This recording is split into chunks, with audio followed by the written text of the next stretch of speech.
मृत्युंजयाय इदं नमः। ओम त्र्यंबकं यजामहे सुगंधिं पुष्टिवर्धनम् उर्वारुकमिव बन्धनात् मृत्योर्मुक्षीयमामृतात् स्वाहा। इदं मृत्युंजयाय इदं नमः। ओम नमः शंभवाय च मयोभवाय च नमः शंकराय च मयस्कराय च नमः शिवाय च शिवतराय च स्वाहा। इदं रुद्राय इदं नमः। ओम नमः शंभवाय च मयोभवाय च नमः शंकराय च मयस्कराय च नमः शिवाय च शिवतराय च स्वाहा। इदं रुद्राय इदं नमः।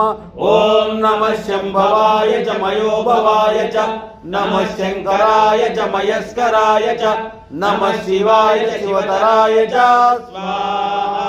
इदं रुद्राय इदं नमः। ओम सुता मया वरदा वेदमाता प्रचोदयन्तां पावमानी द्विजानाम् आयुप्राणं प्रजा पशुं कीर्तिं द्रविणं ब्रह्मवर्चसं मह्यं दत्ता व्रजत ब्रह्मलोकं स्वाहा। इदं వేదమాత్రే ఇదం నమః। ఇప్పుడు మనము 5 ముఖ్యమైన మంత్రాలు, మన సత్యవత మంత్రాలు, మనం పంచభూతాల సాక్షిగా ఈ యొక్క మన మంత్రాలు చదువుకుంటూ ఈ మంత్రాలతో